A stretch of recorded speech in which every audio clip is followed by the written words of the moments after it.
Howdy, hobos. How's everything going?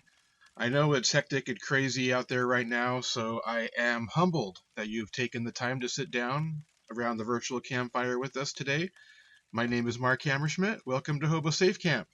Um, I'm out here recording outside today, which you're going to find is a kind of a theme that runs through this episode.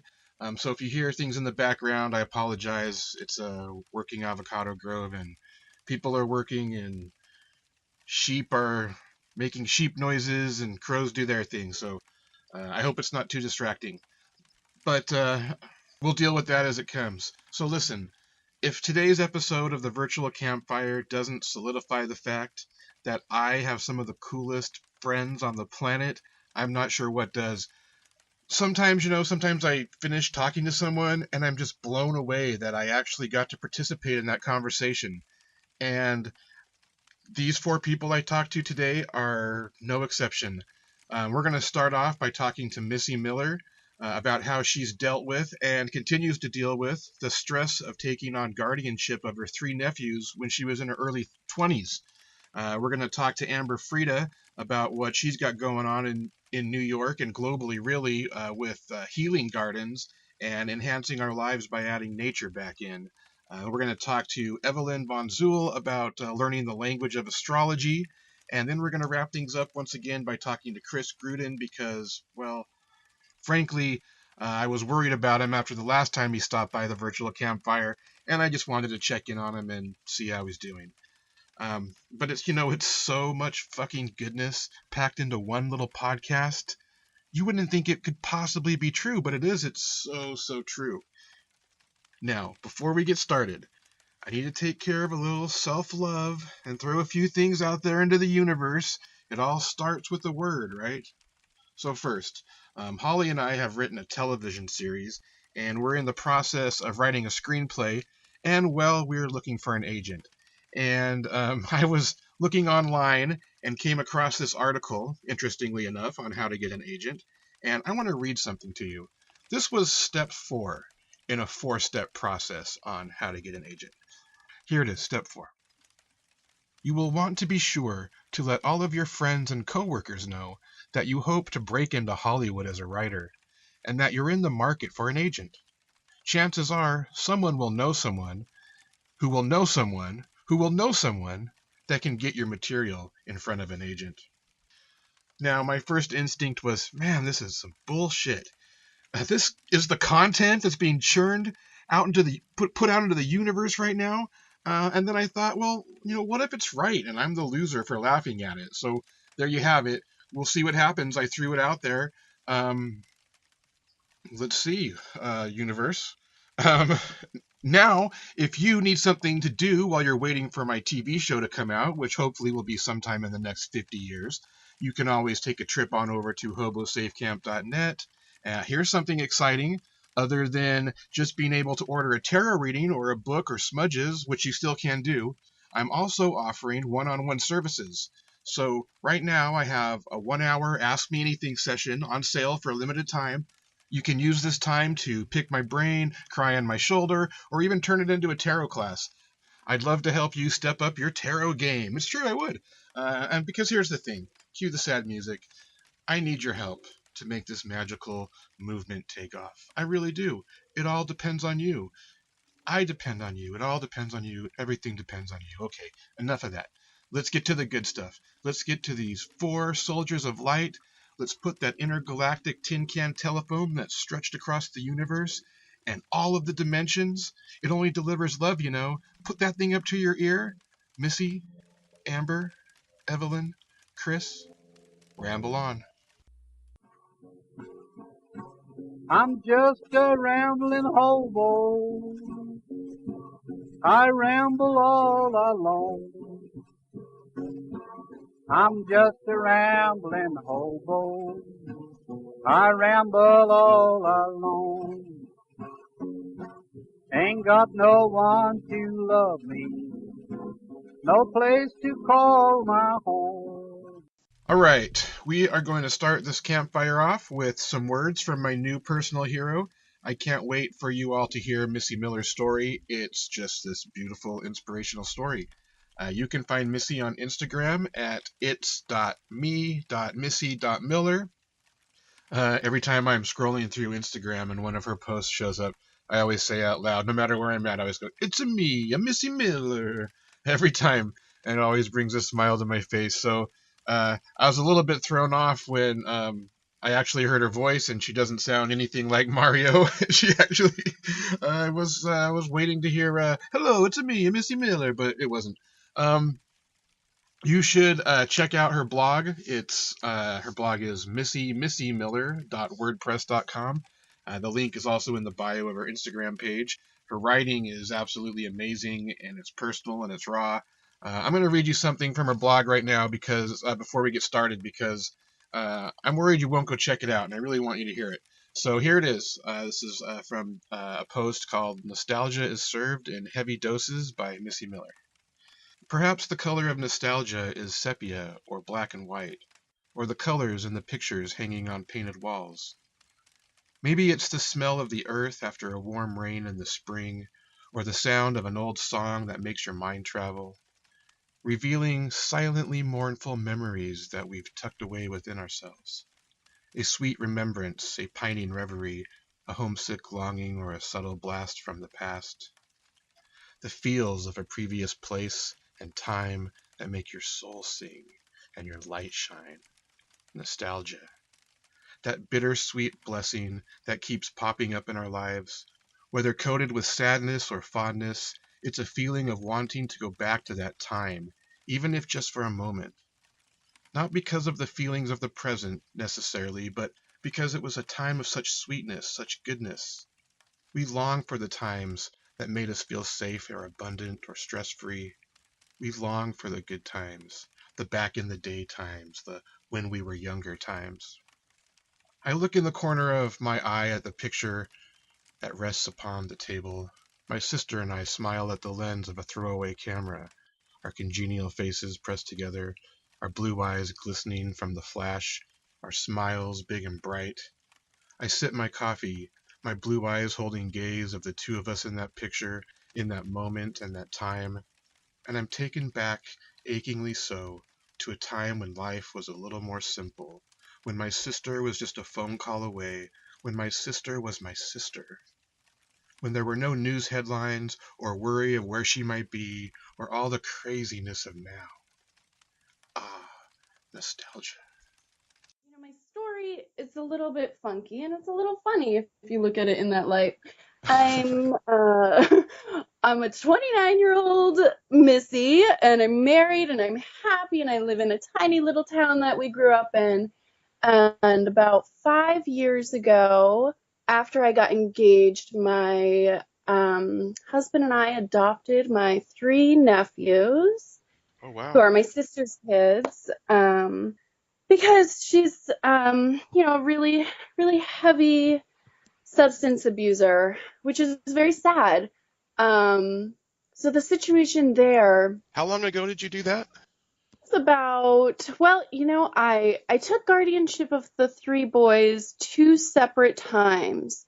So the first time was about probably 6 years ago, the first time I took guardianship of them, which is a really wild, memory to go back into because I was around 23 years old. Yeah, that's what I was going to say. You were 23 years old and suddenly you became a mother of three.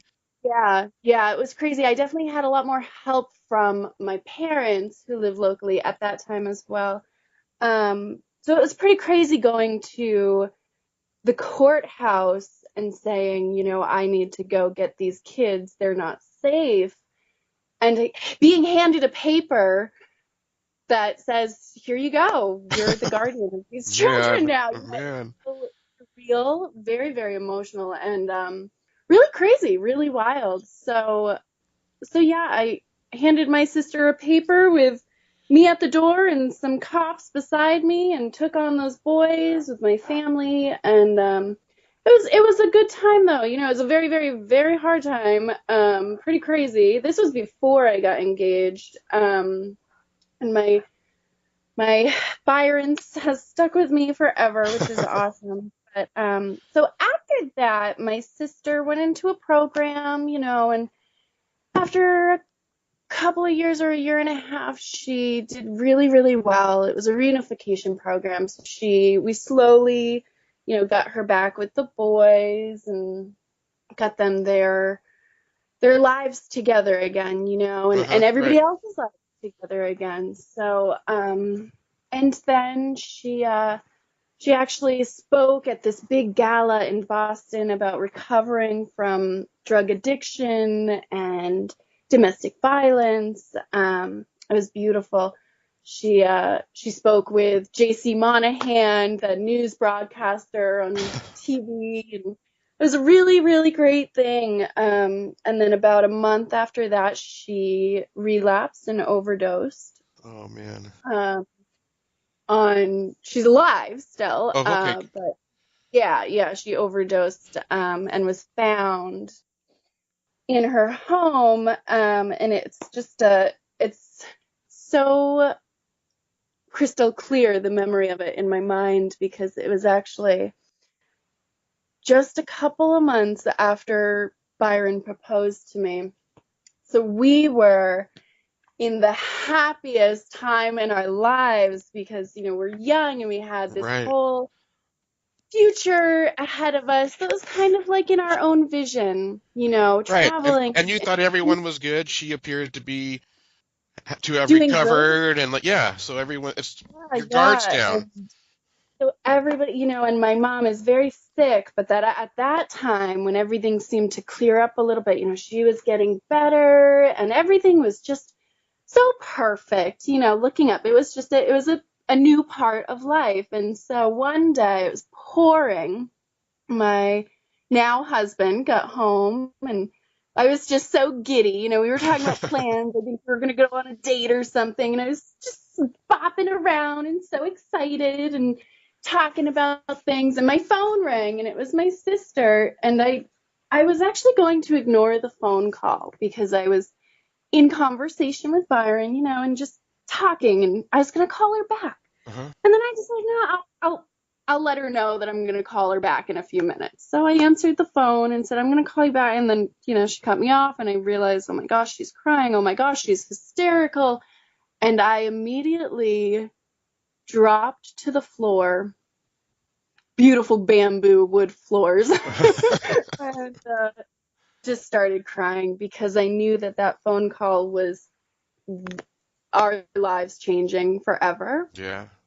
So, and she didn't tell me exactly what happened, but she said she messed up. So we didn't go on a date that night, but we drove in the rain to go pick up all my nephews.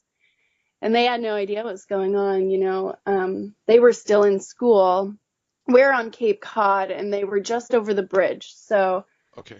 and they couldn't go with her. So I was told by social services, you need to come and get these boys or they will be put into, care by the state. So it was an immediate decision that we had to make Right. to take on these boys. So we did. We It took them probably on. wasn't much of a decision, though, was it? You just It wasn't a decision at all. right, Oh, no, right. there was no moment of thinking, do I do this or not? It was, I was with them since the day they were all born, and cut one of the umbilical cords. My sister and I were best friends. So I even lived with her, after she had all three of her kids, and we were inseparable. We were like the mom and dad to these boys, but sisters, and Uh-huh. so it's a very dramatic situation. So we took on the boys. We lived in a 500 square foot studio apartment. We had nowhere to go. And there was a whole big front page headline of us in the local newspaper and all over the internet. And actually, that was really close to around the time I took myself off of Facebook because it was just, Right. you get a lot of positive, pats on the back, and you get a lot of negativity, and you're always going to get that through life no matter what you're doing. Even if you're Mother Teresa, you're going to get it. So Right. yeah, so there was a lot of a backlash. Anyway, we ended up in a really great little home that our hometown is so tiny, so we're just such an amazing community of love. Even people that we don't know, were coming to help us, and That's cool. oh, it was beautiful. So we moved into a little cottage. Now we moved to a newer house where we got married, and everything has moved forward. So when we took on the kids after she overdosed that time, we were hoping she'd do really well, but she actually got heavier into heroin. And actually Oh last man. week when I was supposed to speak with you on Monday, all of a sudden I felt incredibly sick, and it came out of nowhere.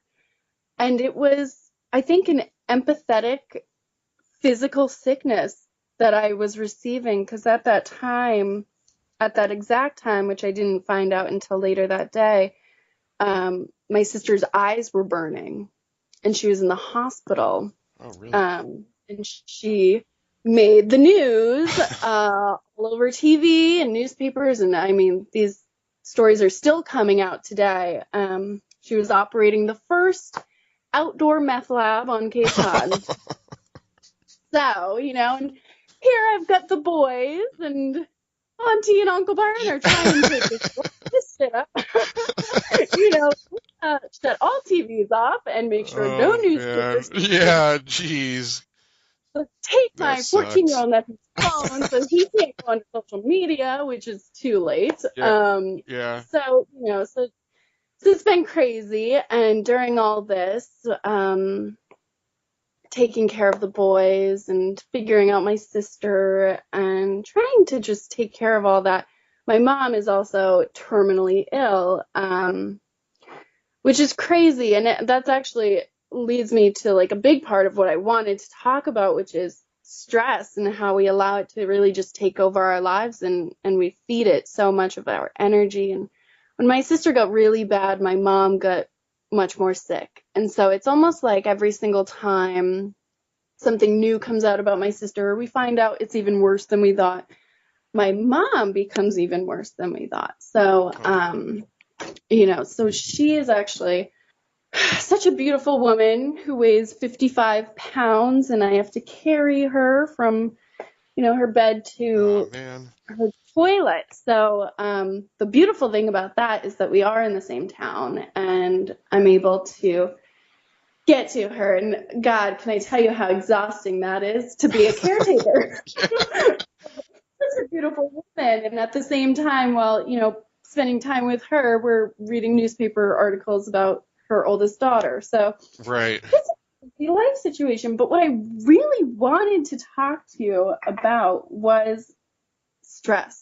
And when we first got the kid, well, not first, but when we took them over this past time, which is permanent, I'm their permanent guardian. When that all first happened, and it was such a crazy, it was like, okay, you're at the top of the roller coaster, and now all of a sudden you're shooting down, and that was life for a while. But it Right. wasn't like, oh, we're going down. It was like, oh my God, we are going so fast. I don't know when this ends, and all I can feel are butterflies in my stomach, and I might puke. And it's supposed to, and it might be fun. Yeah. Maybe when it ends, I'll look back at it as being fun. Exactly. And I knew that. And I've always been a very positive, optimistic person. I've always tried to really find the light in every situation, which is necessary, I think, for survival. And so when all that was happening, the headlines, instant family, and we had people getting in touch with us from all sorts of different news places, and it was insane. And at that time, I had no idea that it was stress, but I was blacking out. My whole body was becoming so ill and frail. I was falling over. I couldn't control my limbs. I was, I get these things that I now call eye grains, which is a migraine in the eye, but I had no idea what it was. So I was starting to lose vision in the left eye. Everything was foggy. I was losing my memory and having panic attacks, which I had never even experienced before. So all of these crazy symptoms started happening to my body, and I'm thinking, oh my gosh, now I have to bring myself to the doctor. I just learned Right. how to bring my kids to the doctor. I'm like, I can't do all this. So I get to the doctor, and the doctor of mine tells me that I had multiple sclerosis. And now imagine finding that out. Right. Right. So, okay, here you are. You're a mom of 3 and taking care of your mom and planning your wedding and figuring out where to live and being basically poor on this little man-made island that we live on Right. And being and attacked at all figuring it fronts. out. And Yeah. then, the doctor's saying, you've got MS. So that was a lot. So about like 4 months of really crazy tests while living this life, and adjusting to everything, brain scans and all these kinds of things, months of this. And I finally was told that my brain was beautiful and it had no lesions in it and it was crystal clear perfect, which was great to hear. And Yeah. so I don't have multiple sclerosis, which is what I was told. No, I didn't. And I had nothing wrong with me. There was nothing wrong with me except for taking on a new life and letting myself become so stressed out about all of the things that came with that new situation.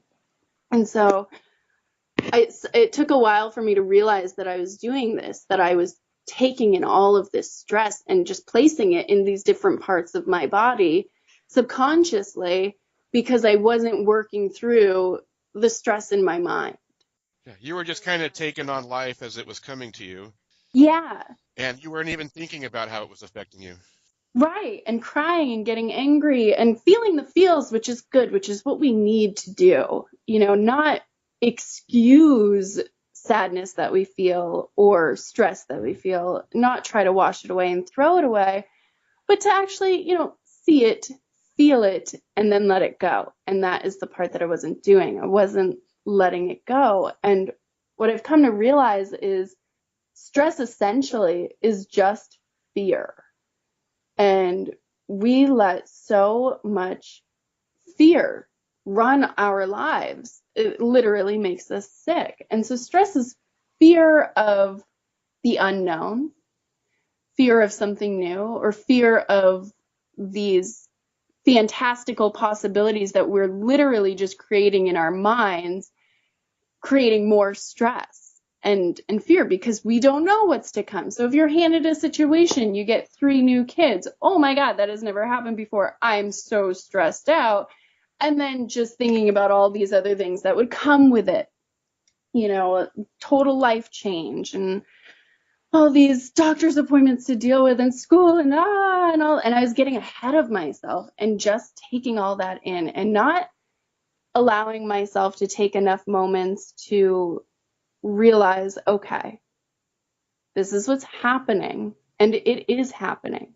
So it must be okay because I'm okay. I'm alive, still standing. And I believe that we will never have anything that the universe brings our way if we really can't handle it.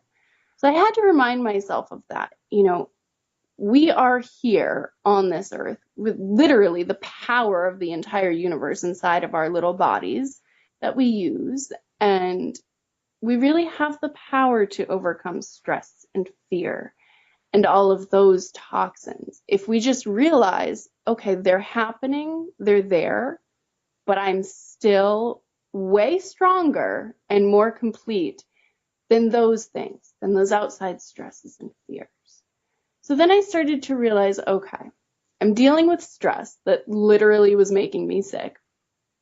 And I thought, how can I overcome that? Well, I need to just live life. I need to just live day to day, minute to minute, and be okay with it, which is hard to do. You can't always do that. You can't just live minute to minute, especially when you've got a family. You do have to plan ahead. You have to think about life. But I became okay with it. I've always been okay with life, but I became okay with the new life situation and the new life that we had.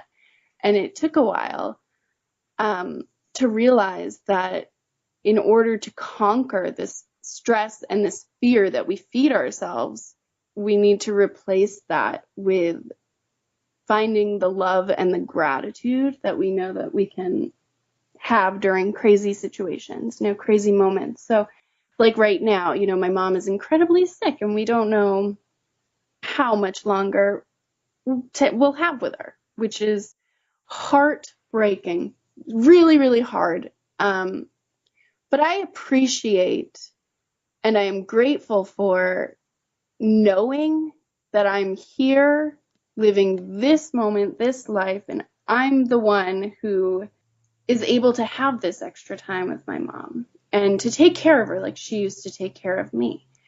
And so although that hurts, I'm allowing myself to not only be hurt and stressed out and scared of it, but to be grateful that I still have these moments. I'm still here feeling the feels, which is okay, because it's good to cry. It's good to get upset and angry. And I appreciate that because we're humans. It's, there's no light without dark. So the big picture is once we realize that we've given so much energy to all of these stresses and fears, then we can then take back control of that energy and put it into the lighter part, not into the darkest corner, but into the lighter parts that are seeping through, and the gratitude for the moments that we're here and the love of the memories that we've shared together, or, being able to be together on a nice sunny day, or being able to tuck the kids in at night, and having a roof over our heads and food to eat. So when we bring it down to simplicity like that in our lives, and it's so much easier to say sometimes, it really is a practice that you kind of need to force yourself into, sort of like meditation or yoga. You really need to practice that, being okay with life so that it doesn't take over you and you can still have control, and realizing that the simplest things of having a home to go to at night, or a bed to sleep in, or a family to love is really all we need, even if those family members aren't always perfect or aren't always going to be around. This is our life, and we have really good moments and bad moments, and we really need to keep those good moments at the top, Yeah, even if they're far. I love that. It's like if you can release kind of that attachment to the idea of what you thought your life was supposed to be, and then actually just live the life that's there. Exactly. Then I think a lot of stress comes from, this isn't the way I thought life would be, and if you can just accept that that's not the way you thought life, it is not the way you thought life would be, and you just accept it as it is and look for the light in where you're at, then you're so much better off. Exactly. Instead of holding on to this vision that you painted for yourself.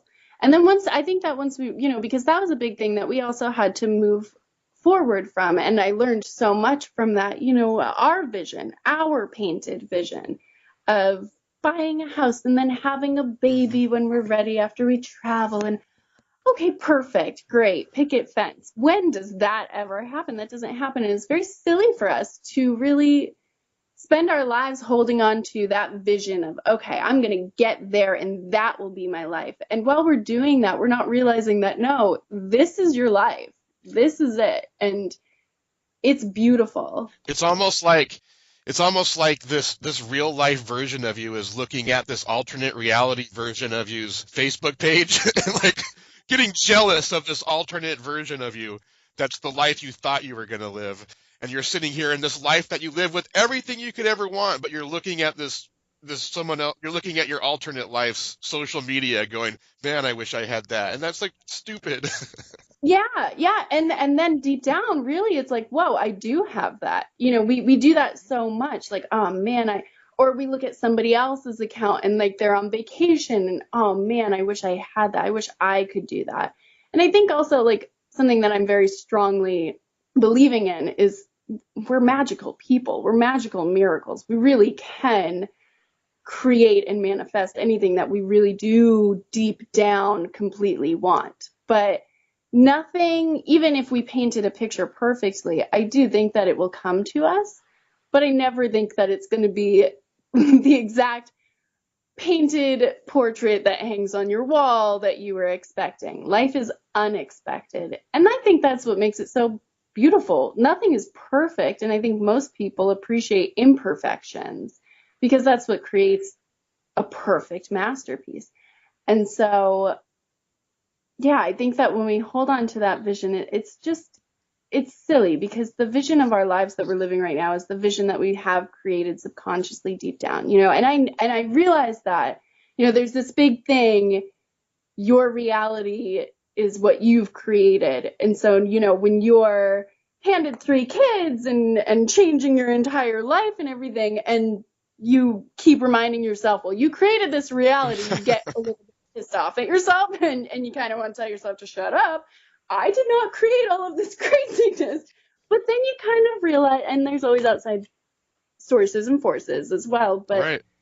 I realized that, every yoga class, I always do, a meditation and a prayer at the end where I tell my students, okay, release, within you, whatever you're asking the universe for, and it will be granted and it will come to you. And for years, that prayer that I was sending out was for everybody to be okay and safe, for my sister to find her way, and for the boys to be well taken care of.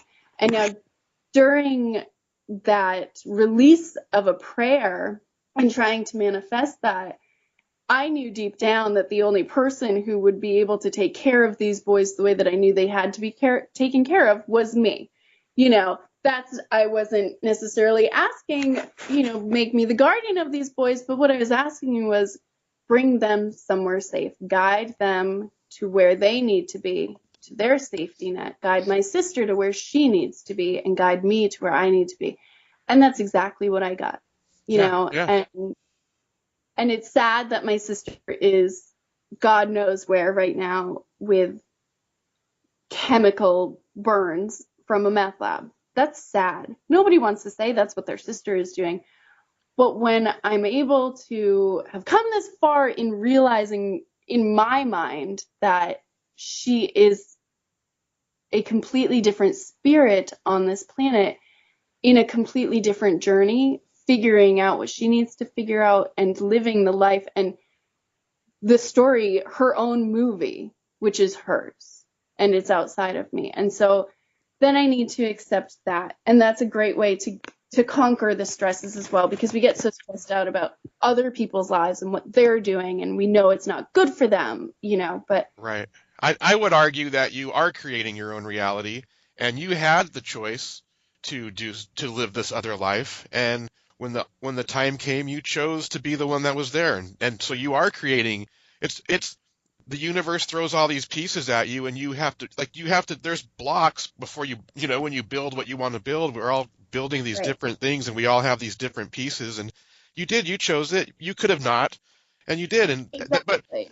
and so Ultimately, it was yeah. my choice. And so now these are parts of your life, and you still are creating your own reality in the moment with all the pieces that are there, and you're doing it based on like on your values. It's beautiful. Like this life you've created, this reality you've created is this beautiful, inspirational thing. Yeah, and I wouldn't change it for the world. And I'm No so way. happy. I was having a conversation with a friend not too long ago, and she's going through a divorce, and they have a little boy, and she was talking about, oh my God, this is not what I thought would happen. This is not what I expected life to be. This isn't the picture I painted in my mind. And believe me, I've been there. And so, and I told her, well, and that's okay, because it's still beautiful. Just because it doesn't look like the one that you expected or wanted, it is going to be the life that you wanted, because you are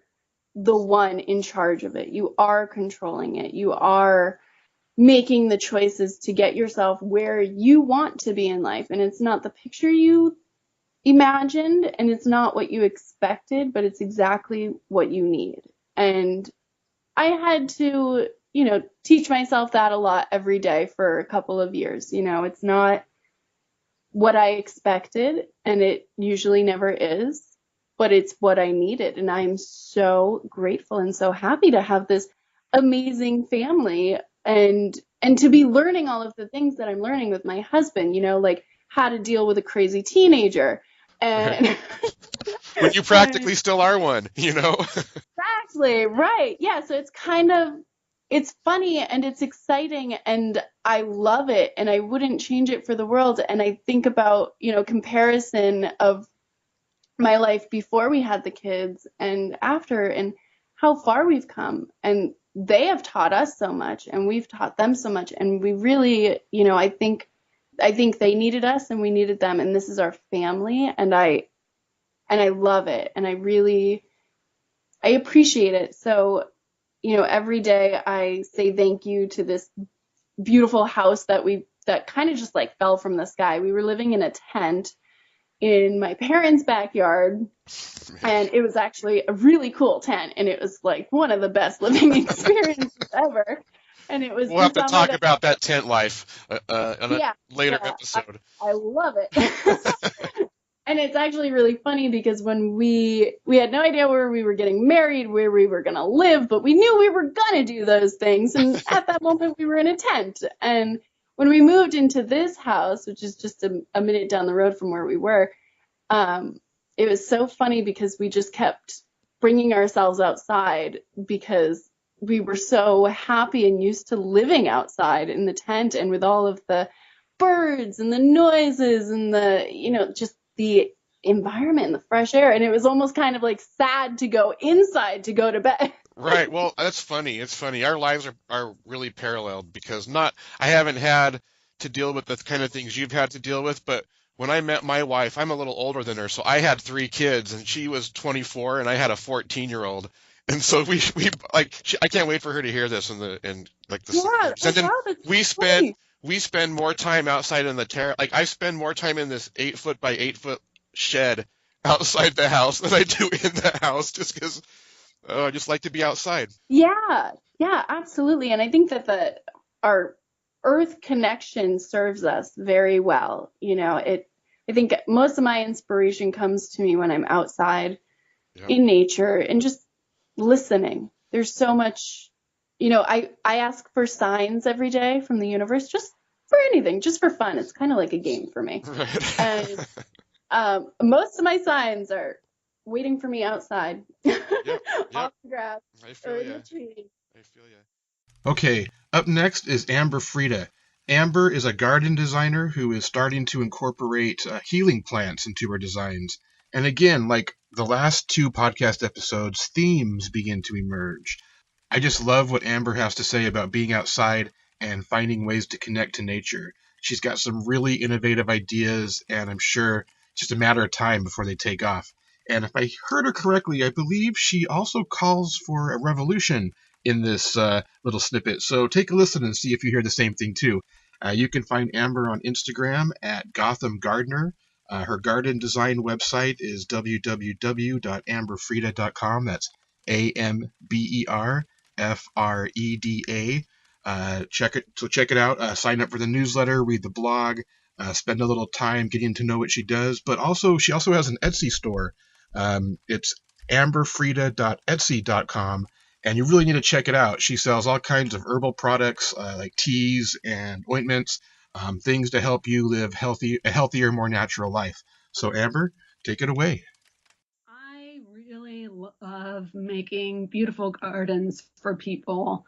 I came to New York City from Texas back in 2001, and I found myself in kind of this unique position where I was one of the first landscapers in New York City that was doing any sort of online marketing.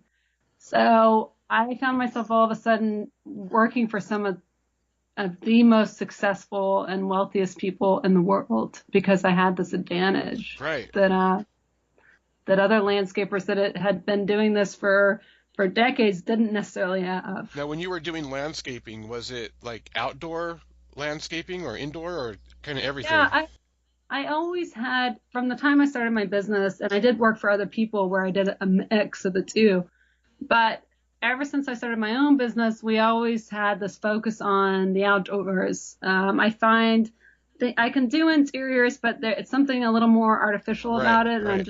I'm a little less drawn to that. And maybe people pick up on that. And I've tended to attract more residential people with outdoor spaces that really enjoy having more of a personal Okay, connection. right on. That's where I am too. I like gardening outdoors. Yeah, definitely. Big But it's difference. kind of weird when you think of New York. You never know what us people outside of New York just see New York as a bunch of apartments. So true. And in fact, my entire family said, "Why are you moving to New York City? You're a garden designer." But you look up on top of the buildings, and there are rooftop gardens everywhere, Right. terraces, backyards, little hidden jewels that you don't see from the street. Cool. And so you started out doing like landscaping, and then um, I liked the idea of like shamanic gardening. Like, how did that?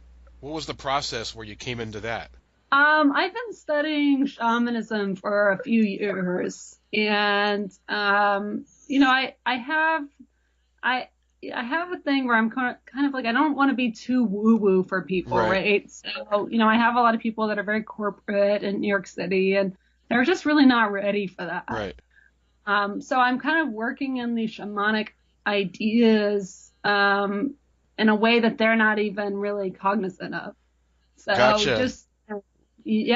just talking about just healing gardens, that's something that everyone can relate Right. to. And well, it's not really woo-woo because they really do have healing properties, you know? Yeah. Yeah, yeah, and just talking about how is this garden going to be a full sensory experience and something that you're really connected to and that isn't just aesthetic. So, and because you're going to actually enjoy it and you're going to use it a lot more if you connect with it on that deeper level. So are you finding that like this is kind of a new concept for people, bringing in kind of these healing type of plants? Well, maybe I should ask you, are they the plants that you bring in, or is it also the design, the layout? I don't know any landscape designers that are out there right now saying, I offer healing gardens. It's just not something that's really done. Um, at least we're in the industry that I'm in the region that I'm in.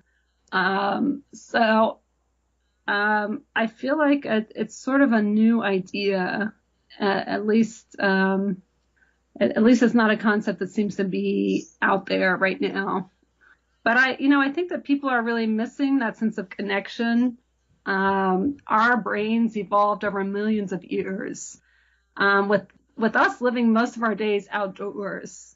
So we were constantly surrounded by not only the sight of plants, but also hearing the sound of birds, smelling plants.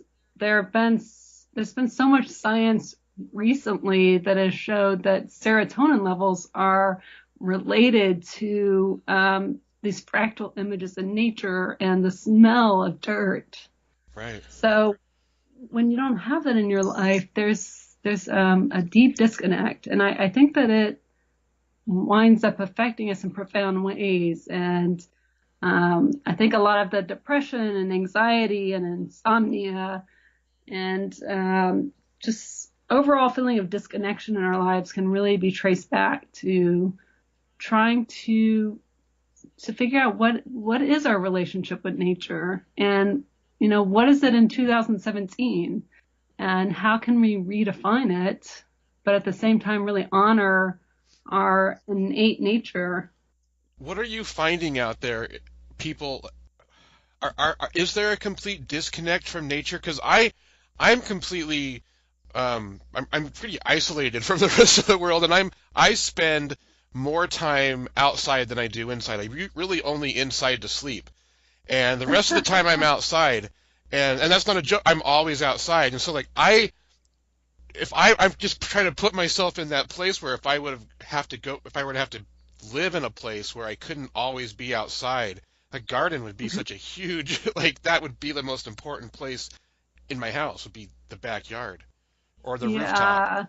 Yeah. Yeah. I mean, you picture people that work in offices for 8 to 15 hours every day. I mean, that's their Yeah, world. and then they get in a car and drive home and they're back inside another building. So yeah, that's I can just I can un I like what you're doing has no choice but to take off. Like people have got to be starving for it. Yeah, I think so. I mean, more than the ornate, because like what you're talking about, bringing in the certain smells even that we're Mhm. reconnecting with that have maybe been lost from people's lives. Yeah.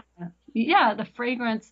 I mean, definitely like I'm not saying that we should get rid of the aesthetic quality completely because seeing something beautiful is really Right, right, soothing. not at all. No, not at all. But bringing in, Yeah, but bringing in the fragrance and the sound. So when you think of sound in a garden, that would be maybe the rustling of leaves. So grasses, right. for example, make a really beautiful rustling sound in the wind. Also having some sort of water element would bring the sound of the water. And How interesting do um, you think of the sounds of the garden? Like that's really yeah, innovative. yeah. And then also just getting out there and, touching your plants and knowing, what they do and the names of them. And maybe being able to take a few clippings in the evening and add them to your food or make a tea or put them in your bath and know that they're going to influence your mood and be nourishing to your body. I think an amazing, beautiful, simple thing that's very healing in itself. Yeah, that's probably a big disconnect, just in humanity in general, when you think back to our hunter-gatherer nature, to no longer have any of your own food grown, just to go out and clip some rosemary to throw in your pasta that you're cooking becomes this big thing. Yeah. Yeah, it was a big trade-off when we decided to become agrarian and settle down on the land. I mean, we, in so many ways, culturally and in our relationships, and not having that tribal medicine man or woman that you went to, who would tell you, okay, you take this plant when you're feeling this way, and we're going to do not just the plant medicine, but also the spiritual side and the psychology of helping you deal with whatever things that you're going through. That's awesome. That's awesome. I love how you're doing that and bringing that to the people. That's why I think it's really needed. And I like the way you're doing it too, where you're, like you say, you're just it's a healing. It's you don't have to bring in the mysticism in it because it's just if you just miss that connection. Yes, definitely. So, yeah, I think there's sort of like you get into this gray area, right? Because I've had people like Garden Design Magazine, the most respected gardening magazine in the country, are interested in this idea, but and they've been talking to me about working with them, but they're kind of tiptoeing around it. And the reason is that they don't want to seem too new Right. agey and too new, but also the FDA. Oh yeah. Didn't even think of that. Everybody. Nobody wants to say you can take St. John's wort to cure depression Right. because the FDA says you can't say that anything will cure a disease, Right. right? Which is Yeah, ridiculous. yeah. It is. It's a joke. Yeah. So, that, and it's really holding a lot of this knowledge back from people, which is unfortunate. But I think that we need to at least have these conversations and just be willing to say, as an herbalist, as an expert in this field, these herbs can help you. And I'm not trying to diagnose or prevent a disease, but I know what these herbs can do. Right. And you can take the power back into your own life and maybe not have to pop a pill every day. Exactly. Exactly. But then you get into talking about taking money away from the pharmaceutical industry, and it just becomes this big ugly thing. Yes. Would you say, as far as your own spirituality goes, I'm sure being with your landscape and gardening background, is your spirituality kind of a plant-based spirituality, would you say? Is that kind of where you've always found, I guess, God, for a lack of a better term? Oh, yeah, that's interesting. Well, living in the Northeast, in a cold climate with not a lot of sun in the winter, I found myself going into periods where I would experience seasonal affective disorder. So one way I found of dealing with that is to be outdoors more, and regardless of what the weather is. Right. It doesn't matter if it's raining or if it's snowing or if it's 10 degrees out. I pretty much every day will make time to get outside, because if I don't, I see a big difference in my mood. Right. So just going for a walk and having some meditation time where I just close my eyes and maybe try to do a little journey, connect with my own spirit guides, just ask the universe what sort of lesson do you have for me today? What do you want to teach me today? And I get a lot just from the natural world, from observing nature, and also from my own meditations. That's really helped me to find so much more happiness, even in the darks of winter. Yeah, for sure. It's so cool. It's so cool. I love what you're doing. I just love it. And I wish that there wouldn't be so much resistance. It makes no sense to me that there's resistance to a healing garden. Yeah, I know. And, the more that I learn about shamanism and Wicca and all of these sort of earth-centered practices, the less scary they are. They're really kind of grounded in common sense. Right. It's just that we've been surrounded by so much shame and fear of these things that people are very close-minded towards them. Right. I think a lot of it has to do too with kind of the same thing you're running into with the FDA, where you have these ways of kind of finding self-help and curing your own psychological issues, where I think there's been a lot of stigma placed on things just by the medical. I don't want to turn this into a bash on the medical field, but I think a lot of it has to do with that. I think that we as spiritual people are looking to help people, to cure people, where I think there's also an industry that's looking to kind of make money by keeping people sick. Yes. But there has to be a revolution at some point where we take medicine back into our own hands. Yeah. And, we're intelligent enough to say, okay, these are the contraindications for this herb.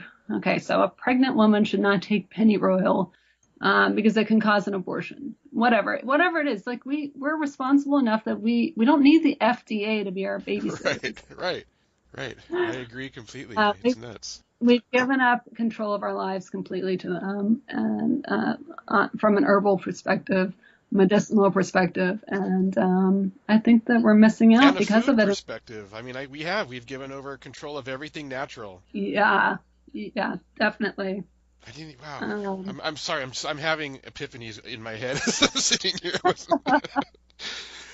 Because we've given up like in our everything that naturally human beings have been able to find in nature, we've given up in exchange for synthetics, and it's crazy. Yeah, even the simplest things. I make a lot of herbal teas on my Etsy page, and one of my friends the other day, she just kept saying she had heartburn all the time, and couldn't figure out what to do about it. I gave her this heartburn tea, and she told me today, I haven't had heartburn since I started taking it. It's something so simple. It's just a tea. Right. But it made a big difference for her. And, she didn't have to go to the pharmacy and pay $100 a month for heartburn medication. Exactly. I'm always, anything that you can do to stop taking a pill, I'm for it. So, I mean, there's stuff that's needed. I'm not giving doctors advice, but that's just kind of my general opinion. If you can get off a pill and take something natural, that's the way to go. At least try it. We know so many people that will maybe start down that road and maybe take one antidepressant, and then, they start having difficulty sleeping, so then they need to take a pill to go to sleep. Right. Then they have a hard time waking up, so they need something in the morning to wake them up. Then they start getting weight, so they need something for that. Right. And the next thing you know, they're on 5 different pills. Yep. That's the nice thing about any sort of herbal remedy. It's not addictive, and you're not going to have these side effects that are going to make you have to get on other things. Right. Right. Exactly. Like, why can't...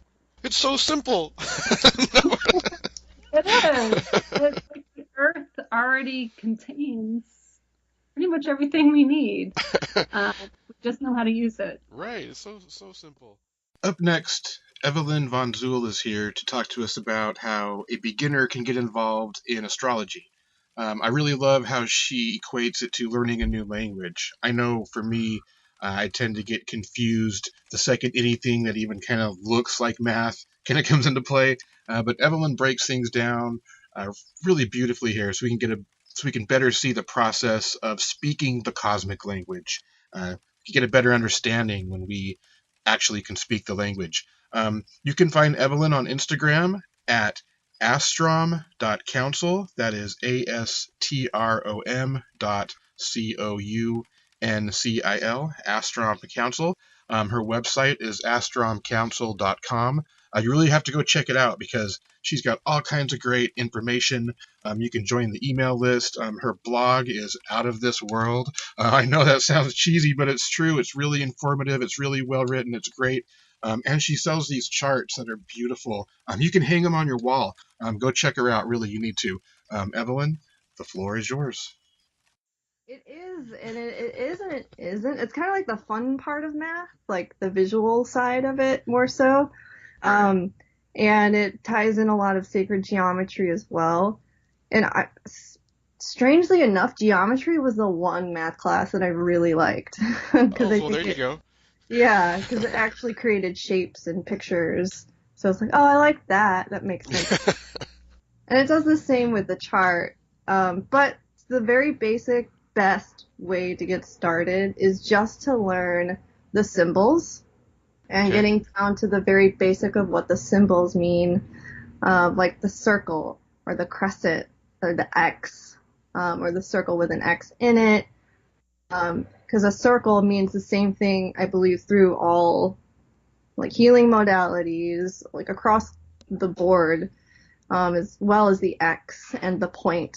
I'm sure from your spiritual upbringing, you've probably seen the same symbols.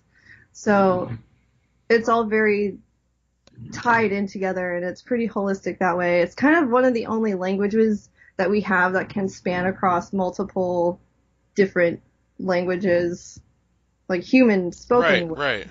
Yeah, it's kind of like a universal language. It is, yeah, because Mercury is the same symbol all over the world. Mercury with the circle with the crescent moon on top and the X on the bottom. Like, it'll be the same no matter what, anywhere. It's our Earth's universal symbol for Mercury. So once you get the hang of all those symbols and what they mean, and the symbolism behind a circle or an X, then you start to understand the energy patterns for each planet. And then you can understand the energy patterns for each sign.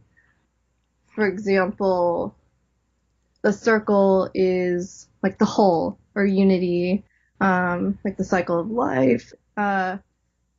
Just the circle itself is spirit. And then once you put a dot in the center, the dot represents the point of existence. So a circle with a dot in the center is the sun, the point of existence. And the moon is a crescent, which is soul, some people will say. And so you just kind of move those symbols around and they create different energy patterns, and then you start to read that. Ah, that makes more sense. Yeah, rather than just memorizing keywords all the time, which is helpful, and you can do. Everyone learns differently, but I believe that learning what the very basic parts of the symbols is what will really help, because you can always go back to that if you get lost. Right, and then you can always communicate with other people, even if you're not speaking the same language. Verbally, you can. I love that when there are these other forms, more basic forms of communication than language. It's cool.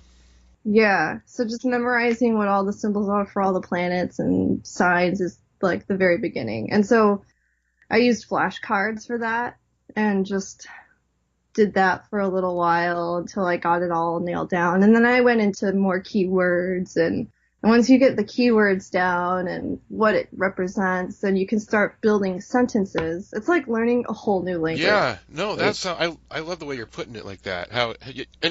And I think that's probably why it kind of feels overwhelming, is because you come in and you just want to know, and you don't really think, all right, well, it's like everything else. You've got to start at the basic and move into the more complicated aspects of it.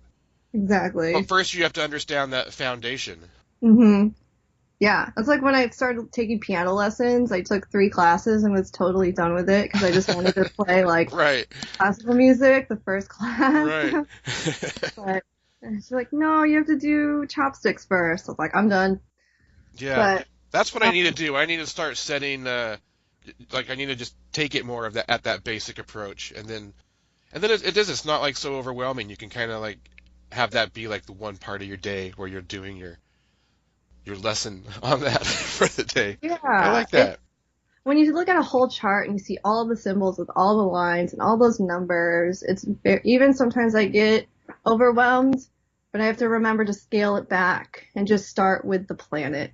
Just one planet in one sign, and then start from there to start building a sentence, to start building a paragraph, to then work my way up to a book or a chapter in the novel of the person, what they are, because it's like you could read, there's so much information in a chart that it's easy to just get how are you using how do you use that to help like heal a person, like with healing, like how are you using it? Because I mean, I there's always kind of like the novel, you have this chart and it kind of tells you who you are. And now once you have that information, like how do you use it? My main goal with astrology is to help people to learn about themselves, and through learning about themselves, gaining a deeper understanding of their own free will.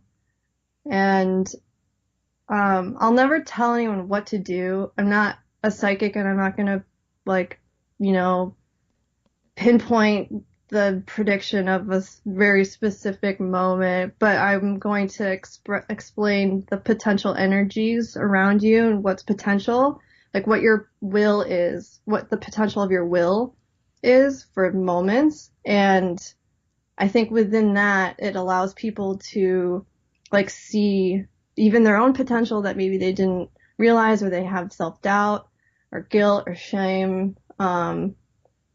And what my main goal is again, just allowing people to know themselves better. To know thyself is my biggest theme. It's like the phrase that runs through my head every day. Right. And once you know yourself, you kind of know your weaknesses and your strengths. And then as long as you're not using those as your excuse, you kind of know where you have to work a little harder and where you maybe need to lighten up. When you know yourself. Exactly. And not beat yourself up all the time. Like this one person I had a reading with, I was doing 10-minute readings at an event. And, which is very interesting and fun. I like dating. A live, that would actually be kind of fun. Yeah, it's really good practice for me. But, so this girl, I was just going through her chart about explaining what her moon and sun and rising sign are for her. And there was a moment when something clicked where like what I had said about her personality made her realize that it was okay that she was that way, because it was something that she had been fighting for so long. And she just like broke down. It was like, oh my God. That's a huge moment. It's a huge moment when you've been fighting against who you are for no real reason. Yeah, and because maybe you were told at a young age that wasn't the right way to be, or because you're trying to fit some box that doesn't exist, or guilt or shame, which is a lot, your cultural upbringing, whatever it is, your environment, that tells you to be a certain way, but it's like not helpful for you to flourish as an individual. It happens. And as an astrologer, it's something that I myself have to break down often and remind myself of my own barriers and weaknesses in order to be able to be as unbiased as possible when looking at a chart. I like what you said about not predicting future events and looking at more of the potential energy. It's crazy. I just actually, like, it's almost word for word. I just wrote that in a email to somebody who was asking me about the future, predicting the future, and I said, I don't predict the future, but I'll help you find your current potential and talk about what you can do to make your future what you want it to be. And like I just love that when you said that, working with potential energies. It's like that's so important to not try to read the future, but work with what you have the potential to create. Absolutely. I think that maybe as our healing modalities become more popular, people will start to understand that and accept that when you are, we all have free will. So I can't tell you that you're gonna, like, this one thing is absolutely going to happen to you, because everyone has free will. I was just talking about this with my best friend last night, how if everyone has free will, then everyone has the freedom to act out their will however they choose. So if I say that that one thing is going to happen to you next week at 3 p.m., then that negates the whole concept of having a free will, because let's say whoever else is involved in that one moment to be created, they also have a free will. Right. So I can't say that this other person or these 3 other people are absolutely going to do something, because I'm not God. I can't decide that for anyone. And I've also found that as soon as you make a prediction, that person like stops working for it and they start waiting for it. And then it's almost like they go out of their way for it not to happen. You know what I mean? As soon as you make a prediction, it's like they're going to say, well, watch this. I'm going to show you that you're wrong. And it's like, well, that's why you don't make predictions, because there are so many variables. And it's the same thing, like someone came to me and said they wanted to know how somebody else, asking questions about somebody else's life and what was going to happen with somebody else. And it's like, I can tell you what you need, but I can't read for somebody who's not part of this energy circle, Yeah. And so it's funny how people's idea of predicting the future always seems to leave out the free will part, because you can't. There's so many variables. There are so many different potentials for the future that, like, you could pick any of them, Mm-hmm. Absolutely. And I think it's really awesome. The more that I talk to other people like you who are in these like esoteric, spiritual, new age fields, we all seem to come to the same conclusions on our own individually. And I think it's awesome. I love that. Yeah, because when you said that, I was like, we have never talked or communicated like personally with each other, and like you just said exactly what I wrote like 2 days ago. It's crazy. But it's so cool. It's so cool how we're able to come together. Mm-hmm. So I saw a couple things on your website. You do charts Yes. that are really cool, like frameable charts. It's not just your standard chart that you would normally think about getting, right? They're beautiful. Thank you. Yeah, I design those and I get them printed professionally on photo paper, so it should withstand a good amount of weathering, because sun will bleach almost anything, Right. but it should be pretty good with that because it's on professional grade photo paper. But yeah, I do make those and I really enjoy it. I enjoy looking at everyone's charts, and I notice sometimes like there will be a flow of certain moons that come in, and sometimes I'll get like 2 of the same exact birthdays in a row, and just watching the synchronicity come in and out. Right, it's cool. What can I tell you about Chris Gruden that you don't already know? Let's see. Oh, I know. I bet you didn't know this. He's got this really great album of music. Just kidding. You probably knew that. But did you know you can download it at almagraph1.bandcamp.com? You name the price. That means if you're a broke ass joke like me, you can download it for free. But don't do that. Throw a few bucks his way. It's going to help you hit the astral plane a whole lot faster than you're doing it now through straight meditation. And that's got to be worth something, right? Go follow Chris on Instagram. He's Almagraph. Check out his freaking artistic masterpieces, man. The guy's a genius. I'm glad he's doing better. He's got some really wise words for us to hear. So, Chris, let's close this thing down. We were talking about the potential pitfalls and hangups on the spiritual path. And, I think it was just, I was diving into these practices a little too deep, especially like the advanced yoga and meditation. And like I mentioned, it was creating too much momentum in my life. And, it was really preventing me from seeing what was right in front of me, the simple yet really meaningful life. And, I kind of wanted to clear up like what that means, like the whole creating too much momentum. And I also mentioned clearing of past karma, present karma, and future karma. Like, what the fuck does that mean? What does it most mean? people are like, how does that work? And I think a better example to use is the chakra system.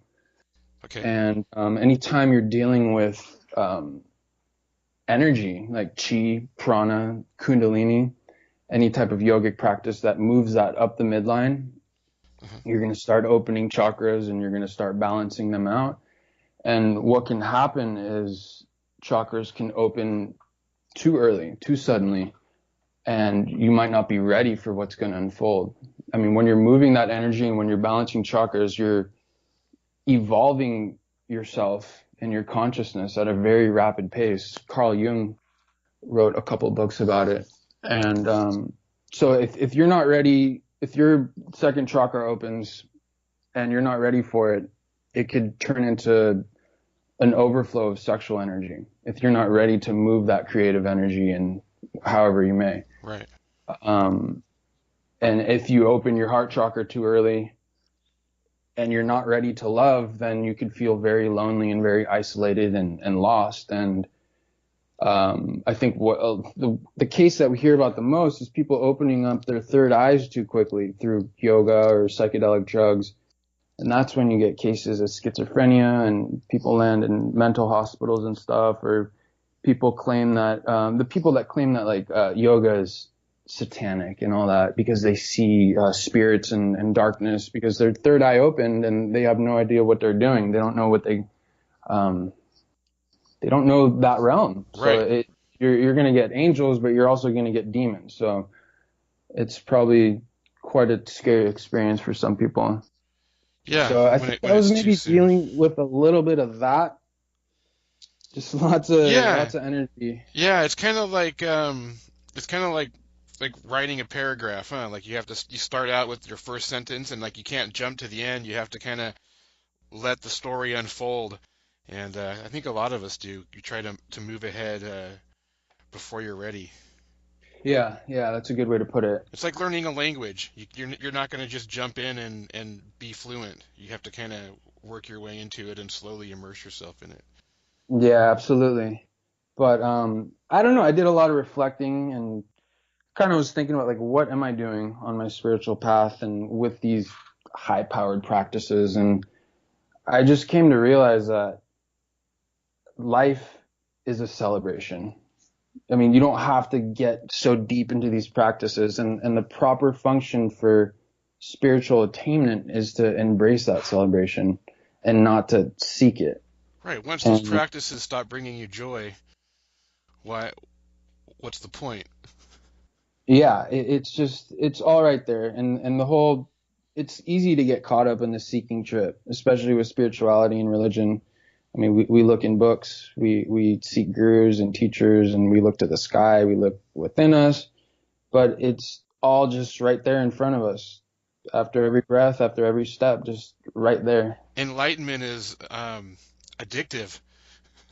You know, Yeah. when you learn things, when things are when you're reading something for the first time and everything's starting to make sense, like you crave that. You want to just start opening everything. Yeah. Yeah, but that's a tricky one too. If you're, how do I put this? I mean, spiritual practices they're only fulfilling when you don't use them to attain anything for yourself. Right.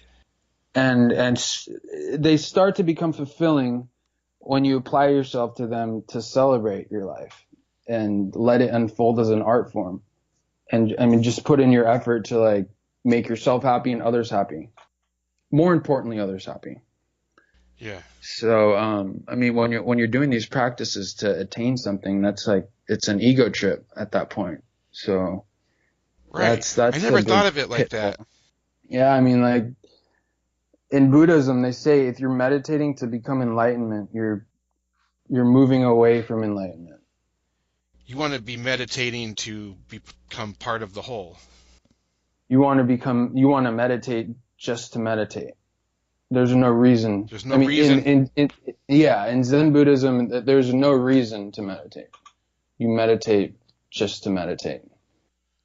Huh. I mean, that whole lineage of spirituality is really so simple. It just shatters your consciousness. That's the point of it. Right. So it's fascinating. I mean, there's a Zen proverb that says, drawing water, carrying fuel, what wondrous and supernatural activity. And basically what that means is do whatever you do as a human.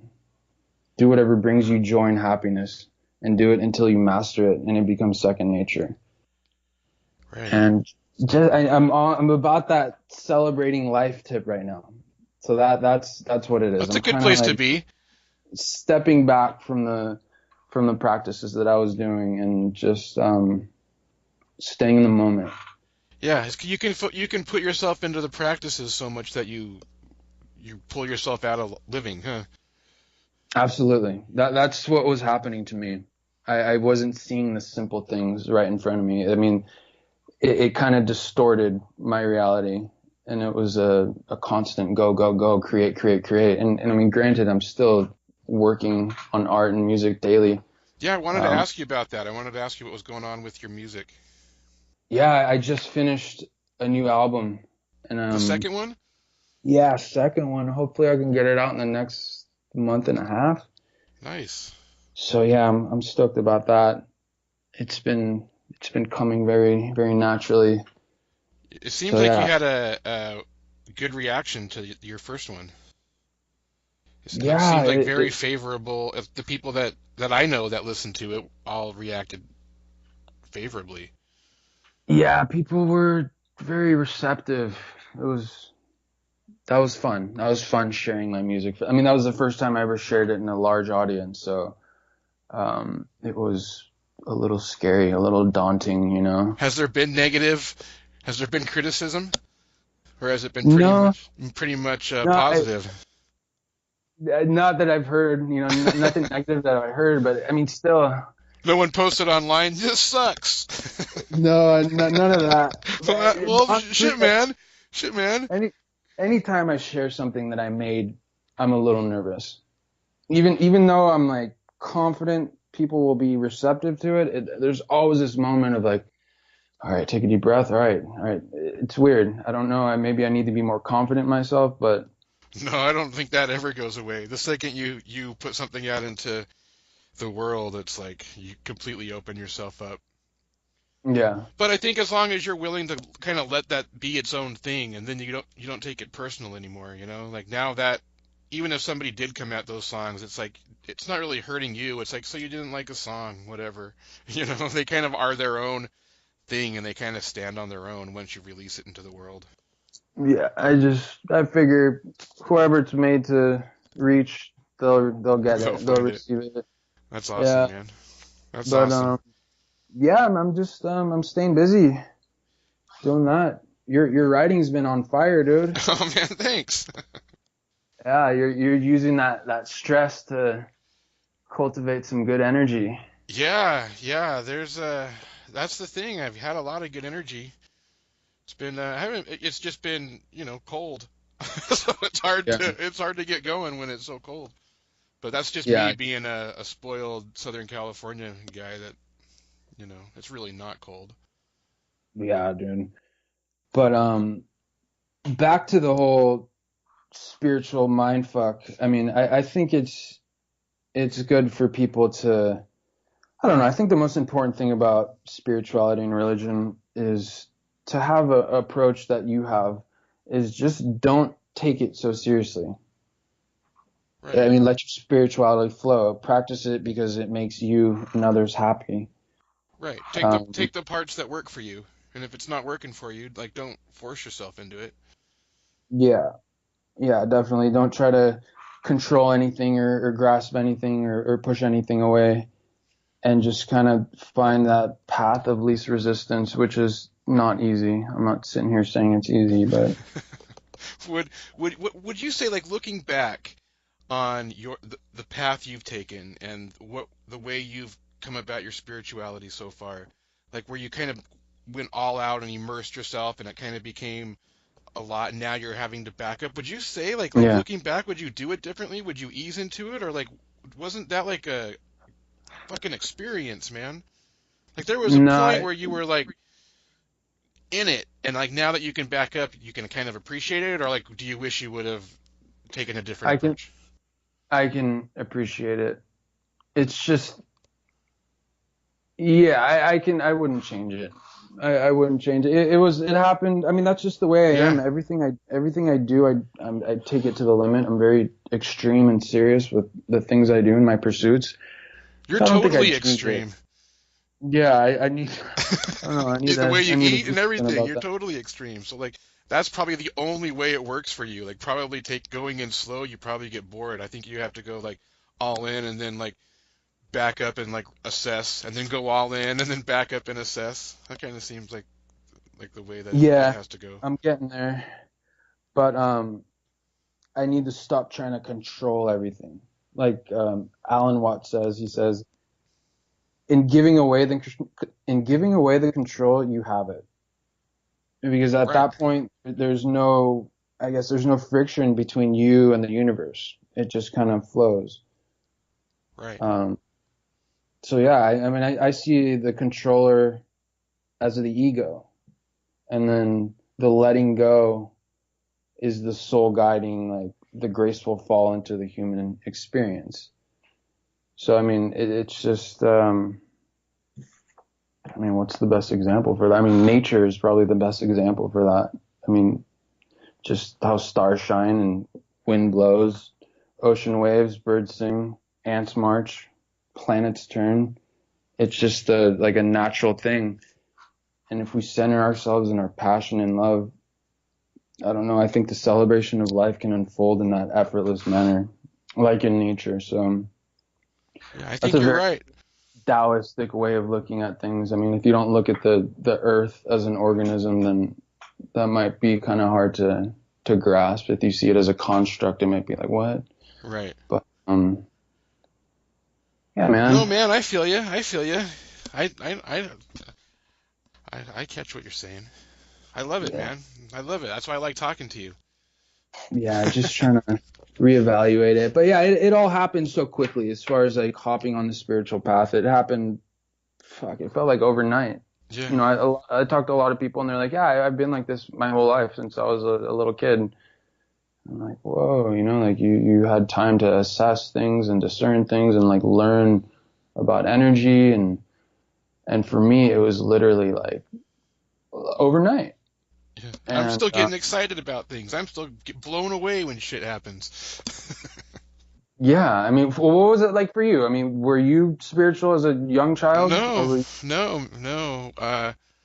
I grew up in a very hardcore Mormon that's family, right. and but when I was early teens, I stopped going to church. We'd go to church, and I'd go in one door and out the other, and I'd come back at the end. And so I kind of started pulling away when I was about 12. But my family is all still pretty hardcore. I'm the kind of the outcast. But there was no spirituality. I mean, like I wanted like the more it's such a Mormonism is so sterile when it's in its fundamental form that it was like we didn't know anything about outside religions. It was like when we met somebody new, like the first question was, "Are they Mormon?" And my mom did a really good job at keeping us sheltered from other religions. I mean, Wow. to grow up in Southern California and to not really know anybody other than other Mormons was kind of crazy. It was really this it was really sterile. And so like I have a hard time with religion now. Like even when it comes on TV or when it's in movies or in books, Any religion or any just religion. Like if any there's religion? Okay. like if I'm reading a book and like there's a preacher in a book and they go into any kind of religious talk, I'm usually like in fiction, even in fiction, I like skim over it. Like I have a just complete block to religion. So and I think it's just because it just kind of was absent in my formative years. Yeah. Even though there was a religion, it was just that one, you know? Does any religion out there kind of move you or grab your attention? No. Or you haven't even really? No, I mean, no, I've in the past, 10 years, I've really kind of immersed myself in religious study and in looking into different religions and in a big search, Hmm. I want to like Yeah. fucking feel something, man. And it's really in the like doing away with the religion and anything organized. I have a problem with. And once I do away with that and I'm like just able to connect on my terms, then that's when I feel spirit. You would make a good Buddhist. Yeah, yeah. I mean, I've read a lot of Buddhism. I've read a lot of Taoism. I kind of like to take what works for me. There's a lot of there's a lot of structure in Buddhism that I don't do well with, but the general philosophies are Yeah, no, I I connect feel with. you on the whole like cherry picking on like this works for me, and It's then kind of cheating, a I little bit guess. It's this. kind of cheating, but it's like, you tend to think as soon as like the organized part of it comes along, it starts getting kind of warped and bent to human to a certain class, and so it's like, all right, well, let's take the essence of it before it was tarnished by humanness Right. and take that from it. That's what I see. I mean, that's what I struggle with is like God does not have a religion. I mean, Right. religion is of man and it is of ego, and it's been passed down and passed down and recycled, and this is what we got in this day and age. And I think it's all good to cherry pick. I mean, I take a little bit of each religion because I in my heart I know they're divinely inspired, but they are also inspired by ego. So it's just like, oh, that works, and a little bit of this, but most of it is a little too much for me. But yeah, Yeah. man, Yeah, I've been absolutely. on a similar search of just doing my homework as far as religion, because I'm sure like you see people that are like, I found God, like the search is over, it's all good now, and you want to feel like that, Yeah, exactly. and it's like, yeah. So Yeah. yeah, I definitely I feel that. What, I what, feel where you're coming from. where I found, especially in, I would say, the past year, is it has been in, and it comes more from like the Sharon Salzberg or Ram Dass version of Yeah, Buddhism, where it yeah. just is the unconditional love and kindness, and you really can kill them with kindness. You know what I mean? Like you really Mhm. can take control of a situation through non-reaction, and so like that part of it's really been where I've been lately, is in Mhm. just trying to completely control reaction to love and kindness. I'm down. And the only part I struggle with is when I'm driving in traffic. Yeah. If I'm not driving, I'm pretty good at it. In traffic, it all goes out the window. When my rambling days are over and my gambling days are through,